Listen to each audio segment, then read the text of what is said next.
Hello everyone, आप सभी का हमारे चैनल पे स्वागत है बच्चों। तो आपकी डिमांड सर आंखों पर आप बोल रहे थे कि सर क्लास 10th विज्ञान के जितने भी फॉर्मूले है ना उसे एक वीडियो में बता दो। तो ये वीडियो में वही चीज मैं लेके आ गया हूँ। क्लास 10th विज्ञान जो आपके भौतिक विज्ञान के जितने भी फॉर्मूले वो मैं यहाँ पर एक जगह आपको बता दूंगा। वीडियो बहुत इंपॉर्टेंट है, आप कॉपी में जरूर लिख लीजिएगा और इस वीडियो को शेयर जरूर कीजिएगा। बाकी मैंने सब कुछ पढ़ा रखा है, लिंक्स मिलेंगे डिस्क्रिप्शन पे, तो डिस्क्रिप्शन जरूर चेक करें। लाइक शेयर करने में कंजूसी मत करना प्लीज, ठीक है। सबसे पहले आ जाते हैं प्रकाश का परावर्तन तथा अपवर्तन, ये जो चैप्टर है, ठीक है। सबसे जो पहला संबंध है वक्र त्रिज्या और फोकस दूरी में क्या संबंध होता है। देखो, जो वक्र त्रिज्या होती है, वक्र त्रिज्या क्या होती है, फोकस दूरी क्या होता है, ये सब चैप्टर में मैंने पढ़ा रखा है, सिखा रखा है।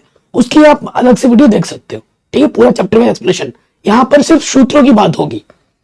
तो जो फोकस दूरी होती है, ठीक है, फोकस दूरी क्या होती है, वक्रता त्रिज्या की आधी होती है, ठीक है। या फिर आप ऐसे समझ सकते हैं कि जो वक्रता त्रिज्या होता है ये बट्टे का वगैरह के गुणे में आ जाएगा, दुगुना होता है फोकस दूरी का, ठीक है। जो वक्रता त्रिज्या होती है दुगुना होती है किस चीज की, फोकस दूरी की, दो गुनी होती है। और ये जो एफ होता है, एफ का मतलब फोकस दूरी, एफ का मतलब क्या है दोस्त, फोकस दूरी। और आर का मतलब हुआ वक्रता त्रिज्या, F for focal length, R for radius, इसीलिए इसको प्रेजेंटेशन ये दिया गया है। एफ बराबर आर बट्टे 2 होता है या फिर आर बराबर 2F होता है, ठीक है। और इस पर प्रश्न हर साल एग्जाम में आते ही आते हैं, एक नंबर का एक क्वेश्चन, ठीक है। ये आप चित्र भी बना चाहे तो चित्र भी बना सकते हैं। नेक्स्ट फिर आता है आपका स्नेल का नियम, ठीक है। सारे सूत्रों की बात होती है। स्नेल का नियम क्या होता है, देखो ये जो आपतन कोण है और ये जो परावर्तन कोण है, ठीक है, किसी माध्यम, ठीक है, आपतन कोण साइन आई बट्टे साइन आर एक क्या होता है, यहाँ पर नियतांक होता है जिसे हम क्या कहते हैं, स्नेल का नियम कहते हैं, ठीक है। साइन आई बट्टे साइन आर क्या होता है, एक नियतांक कांस्टेंट होता है जिसे हम स्नेल का नियम कहते हैं। अगला चीज आपसे आ सकता है प्रकाश की चाल। प्रकाश की चाल को हम सी से प्रेजेंट करते हैं। सी बराबर होता है 3 × 10⁸ मीटर प्रति सेकंड। ये कुछ आपके ऑब्जेक्टिव में भी आ सकता है, ऑब्जेक्टिव क्वेश्चन आते हैं ना, वहां पर प्रकाश की चाल क्या होती है, 3 × 10⁸ मीटर प्रति सेकंड होती है, ठीक है। छोटी सी वीडियो होने वाली है, वीडियो को शेयर जरूर करना है। आगे बढ़ते हैं। नेक्स्ट अपवर्तनांक क्या होता है, आपके पास दो माध्यम है, ठीक है, दो माध्यम है। ये माध्यम 1 हुआ, ठीक है, और ये माध्यम 2 हुआ, ठीक है। कोई प्रकाश की चाल माध्यम 1 में से माध्यम 2 में आ रही है तो इनके जो अनुपात को हम क्या कहते हैं, अपवर्तनांक कहते हैं। देखो क्या होता है, अपवर्तनांक को n से प्रदर्शित किया जाता है। वायु में प्रकाश की चाल बट्टे में क्या आता है, माध्यम में प्रकाश की चाल। वायु मतलब निर्वात, खुला, खुले में प्रकाश की चाल। और प्रकाश जब किसी माध्यम में आ जाएगा, किसी कांच में, जल में, कहीं पे भी जा रहा है तो एक माध्यम हो गया, तो उसके चाल के जो अनुपात को हम क्या कहते हैं, अपवर्तनांक कहते हैं। वायु में प्रकाश की चाल बट्टे किसी माध्यम में प्रकाश की चाल के अनुपात को हम अपवर्तनांक कहते हैं, ठीक है। अपवर्तनांक को हम n से दर्शाते हैं और n बराबर क्या होता है, c बट्टा v। e क्या होता है, वायु में प्रकाश की चाल यानी कि निर्वात में प्रकाश की चाल, और v क्या होता है, किसी माध्यम में प्रकाश की चाल। इस पर जितने भी फॉर्मूले लिखा रहा हूं सब पे प्रश्न जरूर आएंगे, बोर्ड एग्जाम में किसी पे भी आ सकता है, ठीक है। और चैप्टर वाइज मैंने इंपॉर्टेंट क्वेश्चन भी करा रखे हैं जो बोर्ड एग्जाम में बार बार पूछे जाते हैं।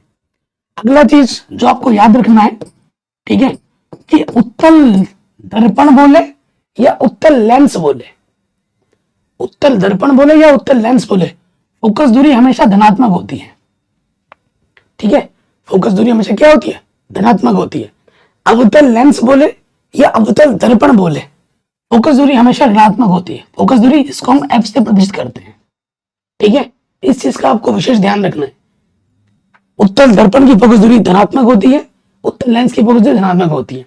अवतल लेंस की फोकस दूरी माइनस में होती है और अवतल दर्पण की फोकस दूरी भी माइनस में होती है। अगले में आ जाओ दर्पण सूत्र। दर्पण सूत्र क्या होता है, 1/f बराबर 1/v प्लस 1/u, ठीक। f क्या होता है आपकी फोकस दूरी, u क्या होता है बिंब की दूरी, ठीक है। बिंब मतलब कोई जैसे वस्तु है, ये बिंब हो गया, ये आप जो देख रहे हैं बिंब की दूरी, दर्पण से बिंब की दूरी कितनी है, ठीक है।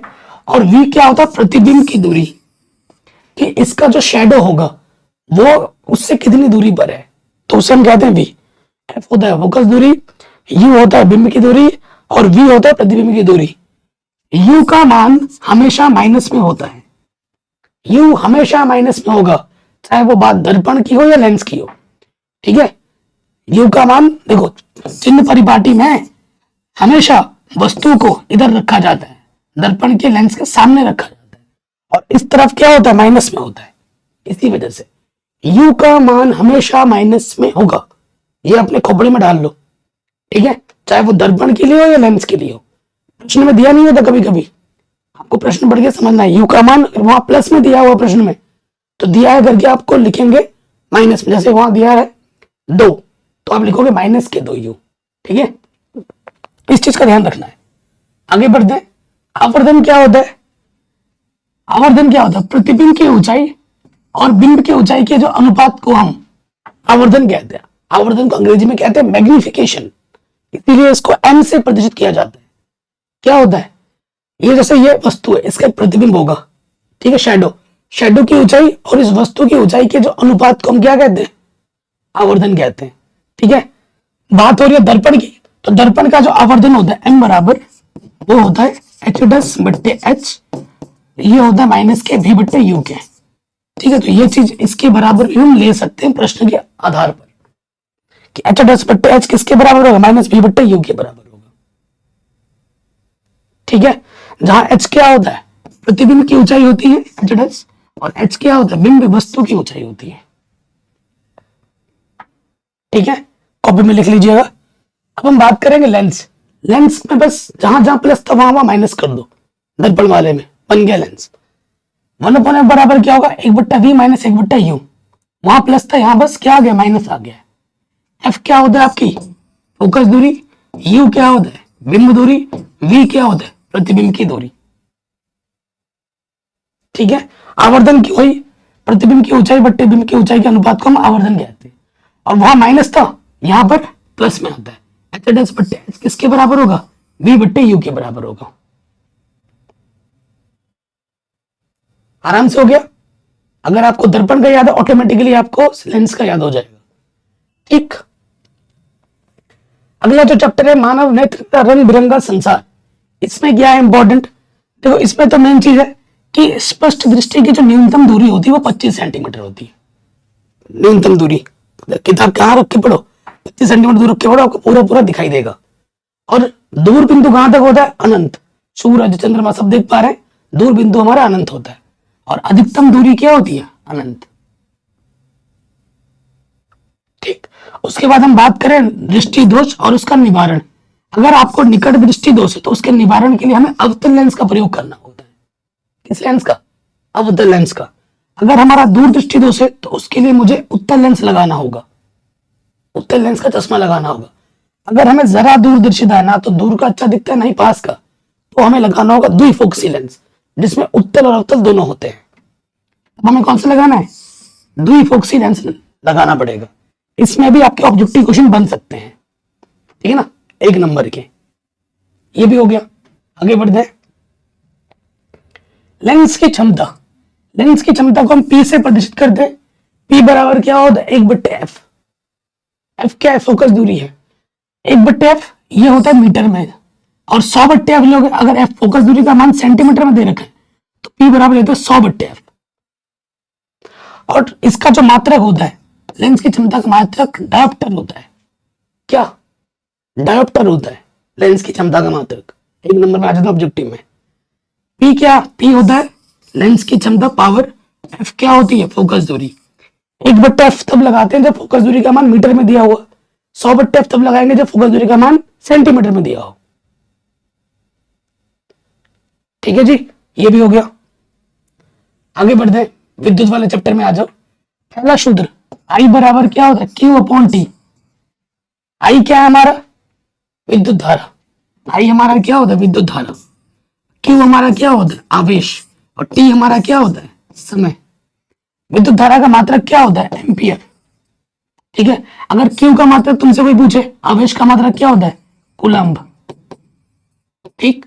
समय का मात्रक क्या होता है? सेकेंड, एमकेएस पद्धति में।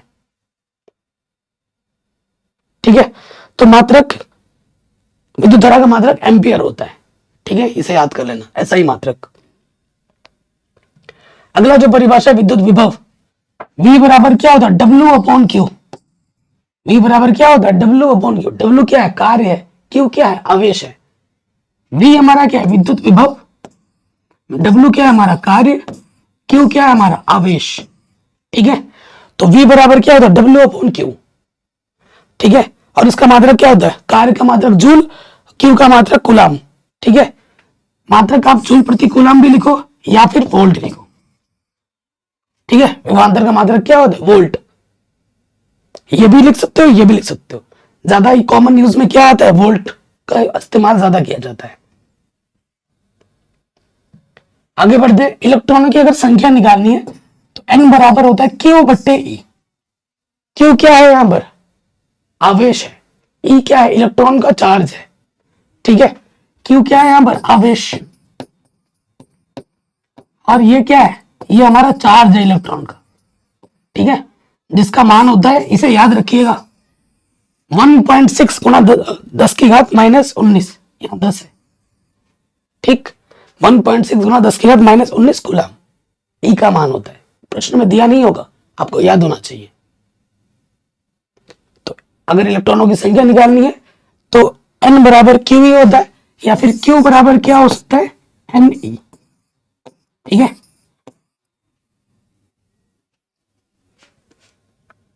अगले सूत्र में आ जाए ओम का नियम। ओम का नियम क्या होता है? जो विभवांतर होता है वो विद्युत धारा के समानुपाती होता है। ठीक है, और यहां पर समानुपाती का चिन्ह हटाओगे, बराबर लगेगा और एक कांस्टेंट आ जाएगा आर। तो v बराबर क्या होता है? I R. या फिर यहां से बन सकता है आई बराबर v बट्टे आर। यार गुणे में जरा के बट्टे में आ गया। ठीक, आर हमारा क्या होता है? प्रतिरोध होता है, जो कि एक नियतांक है। और प्रतिरोध का मात्रक क्या होता है? ओम होता है। प्रतिरोध का मात्रक क्या होता है? ओम होता है। और विभवांतर का मात्रक वोल्ट होता है। ठीक है, विद्युत धारा का मात्रक एम्पियर होता है। ठीक, अगला आता है विद्युत प्रतिरोधकता। इस पे हर साल न्यूमेरिकल आते ही आते हैं। ठीक है, वो बराबर होता है आर ए अपॉन एल। ठीक है, और इसका मात्रक क्या होता है? ओम प्रति मीटर। ये सब चीजें मैंने ऑलरेडी पढ़ा रखी है और नई वीडियो भी बहुत जल्द आने वाली है। ठीक है जी, आगे बढ़ते हैं। प्रतिरोधों का श्रेणी क्रम संयोजन। जैसे ये प्रतिरोध है, ये एक के साथ एक अटैच है। ठीक है, ये मैंने एक सर्किट लिया है, इसका देखो, इसका जो आखिरी वाला सिरा है इसके पहले वाले सिरे से ज्वाइंट है, इसके आखिरी वाला सिरा इसके पहले वाले से ज्वाइंट है। तो जब एक का सिरा दूसरे से ज्वाइंट होता है तो उसे हम श्रेणी क्रम संयोजन कहते हैं। और इसमें क्या होता है? इसमें तीन प्रतिरोध को मैंने लेके चल रहे हैं, हम दिखा रहे हैं। तो अगर इसको हमें जोड़ना है तो आर बराबर क्या होगा? तुल्य प्रतिरोध। आर क्या होता है? तुल्य प्रतिरोध। ये जो सर्किट है हमारे पास, इसका तुल्य प्रतिरोध क्या होगा? R1 plus R2 plus R3। तीन है तो तीन तक लिया, अगर चार होता तो R4, पांच होता तो R5, वहां तक चलता। ठीक है, तो ये सूत्र होता है, कॉपी में लिख लेंगे चित्र बनाते हुए। आगे बढ़ते हैं, समांतर क्रम में लेते हैं। देखो, एक के नीचे एक है। ठीक है, समांतर क्रम संयोजन का सर्किट मैंने दिखा दिया। इसका जो तुल्य प्रतिरोध है 1/R करके लेते हैं। आर क्या है? तुल्य प्रतिरोध। तो 1/R बराबर हो जाता है 1/R1 प्लस 1/R2 1/R3। तीन तक है तो R3, अगर चार होता 1/R4, पांच होता प्लस 1/R5, जहां तक होता। इस पर भी मैंने प्रश्न करा रखे हैं, इंपॉर्टेंट जो बोर्ड एग्जाम में बार बार पूछे जाते हैं। आगे आते, कार्य पर कुछ इंपॉर्टेंट फॉर्मूले हैं जो आपको याद कर लेना है। अभी मैंने आपको लिखा था W बराबर क्या होता है? V upon Q. मैंने V लिखाया था, V बराबर क्या था? W बट्टे क्यू। तो यहां से सूत्र बन गया W बराबर V क्यू। ठीक है, और Q बराबर क्या होता है? आप जानते हैं, Q बराबर होता है IT। ठीक है, Q बराबर क्या होता है? IT। तो Q की जगह पे IT रख दो, यहां से V IT। ठीक है, Q की जगह IT रख दिया, V IT हो गया। उसके बाद क्या है? देखो, I बराबर क्या होता है? यहाँ पर देखो, V बराबर क्या होता है? IR। v बराबर क्या होता है, इस v के जगह पर क्या रखो, आई आर, यहां पर i गुणा टी ऑलरेडी है, i गुणा आई स्क्वायर आर गुणा टी, ये हो गया। ठीक है जी। और r बराबर क्या होता है, r बराबर होता है v बट्टे आई, तो यहां पर r की जगह पर हम मान रख सकते हैं। ठीक है, r की जगह पर हम मान रख सकते हैं। अच्छा, यहां पर i की जगह मान रखा है, i बराबर क्या होगा, i बराबर होगा v बट्टे आर। ठीक है, यहां रखा है मान, देखो w, i की जगह पर v बट्टे आर, यहां पर स्क्वायर है तो स्क्वायर लगा दो। ठीक, यहां पर ऑलरेडी आर है, ये टी, तो एक घात क्या होगी, कम हो जाएगी, v स्क्वायर टी बट्टे आर आ जाएगा। ठीक है, एक वाट में 3600 जूल होता है और एक किलो वाट में 3.6 गुणा 10⁶ जूल होता है। इसे भी आप याद कर लो, ऑब्जेक्टिव में आता है। फिर शक्ति में देखो, शक्ति में क्या है, P बराबर W अपॉन टी होता है, ये पावर बराबर W अपॉन टी होता है। ठीक है, उसके बाद P बराबर आई स्क्वायर आर होता है और P बराबर V स्क्वायर अपॉन आर होता है। ये तीन सूत्र होते हैं। शक्ति का मात्रक क्या होता है, वाट, शक्ति का मात्रक वाट। देखो आप कहेंगे सर एक ही चीज के इतने सारे सूत्र कहां से हैं, देखो प्रश्न में क्या चीज दिया हुआ है और क्या चीज निकालना है, उस पर निर्भर करता है कि हमें इनमें से कौन से सूत्र का प्रयोग करना है, वो तो प्रश्न पर डिपेंड करता है। इसीलिए इतने सूत्र हम लिख रहे हैं, याद कर रहे हैं। ठीक है, ये कॉपी पे लिख लो, चार्ट बना के दीवार पे चिपका लो, सुबह शाम उठते बैठते जब देखोगे ऑटोमेटिकली दिमाग में फिट हो जाएगा, हमेशा याद रहेगा। ठीक है, ये एक चीज है, आंतरिक प्रतिरोध वाला सूत्र है, आई बराबर ई बट्टे में आर प्लस आर होता है। आई आपकी विद्युत धारा है, आर आपका बाह्य प्रतिरोध है, ये बाहर वाला प्रतिरोध है, और स्मॉल आर आपका आंतरिक प्रतिरोध है, ई आपका क्या है, विद्युत भाग बल है। ठीक है, अधिकतम धारा के लिए जो आर का मान होता है वो 0 होता है, इसे आप नोट कर लो। अगर आपसे बोले अधिकतम धारा के लिए क्या होता है, तो अधिकतम धारा के लिए प्रतिरोध आर का मान 0 होता है। इसमें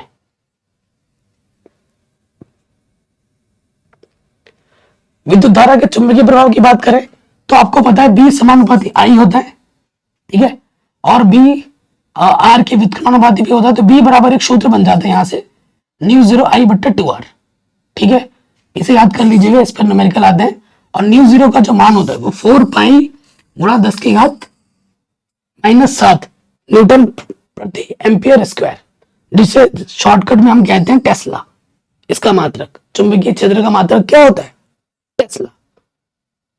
ठीक है, याद कर लीजिएगा। और बी बराबर ये सूत्र याद कर, भले ये याद हो ना हो, ये सूत्र लिख के याद कर लो, न्यू 0 बट्टे 2 गुणे में आई बट्टे आर, और इस न्यू 0 का मान क्या होता है, 4 पाई गुणा 10⁻⁷। ठीक, अगला, एक समान चुंबकीय क्षेत्र में स्थित धारावाही चालक पर लगने वाला बल F बराबर क्या होता है, B I L sine theta. B क्या होता है आपका, चुंबकीय क्षेत्र की तीव्रता, थीटा आपका कोण है, एल आपकी लंबाई होगी, तार की लंबाई, आई क्या होगी आपकी धारा होगी, विद्युत धारा। ठीक है, ये सूत्र है। अगर थीटा का मान 0 होता है ना, तो एफ का मान क्या आएगा, 0, क्योंकि साइन 0 का मान 0 होता है। और अगर थीटा का मान 90 है तो साइन 90 का मान 1 होता है, तो यहां से एफ बराबर क्या हो जाएगा, बी आई एल। दो केस है, इसे भी कॉपी में लिख लीजिए। ठीक, टेस्ला जो होता है 1 वेबर प्रति मीटर स्क्वायर के बराबर होता है। ठीक, अगला जो सूत्र एफ बराबर होता है Q V V sine theta. ठीक है, इसको भी याद कर लीजिए। एफ आपका क्या होता है, चुंबकीय बल, क्यू आपका आवेश, वी आपका चाल, और बी आपका चुंबकीय क्षेत्र। इस सूत्र को भी आप लिख लीजिए, इस पे भी प्रश्न पूछे जाते हैं और हर साल आता है। ठीक है, तो इस छोटे से वीडियो में मैंने आपको कक्षा 10 के जितने भी फॉर्मूले हैं जिसपे क्वेश्चन पूछे जाते हैं सारे बता दिए हैं, छोटे बड़े सारे। इन फॉर्मूलों को आप लिख के याद कर लो, एक पॉकेट नोट्स बना लो, चलते फिरते भी पढ़ते रहना। ठीक है, और क्वेश्चन मैंने सारे बढ़ा रखे, हो सकेगा तो मैं लिंक्स भी डाल दूंगा डिस्क्रिप्शन में, आपको मिल जाएगा। वीडियो को शेयर करें, मैंने विज्ञान गणित सब ऑलरेडी बढ़ा रखा है, प्लेलिस्ट जरूर चेक कर लेना। अगर चैनल पे नए हो तो सब्सक्राइब जरूर करें, जो कि बिल्कुल फ्री है। अपना प्यार जरूर दें इस वीडियो को, शेयर जरूर करें इस वीडियो को। जय हिंद, अपना ख्याल रखें, मिलते हैं आपसे नई वीडियो में।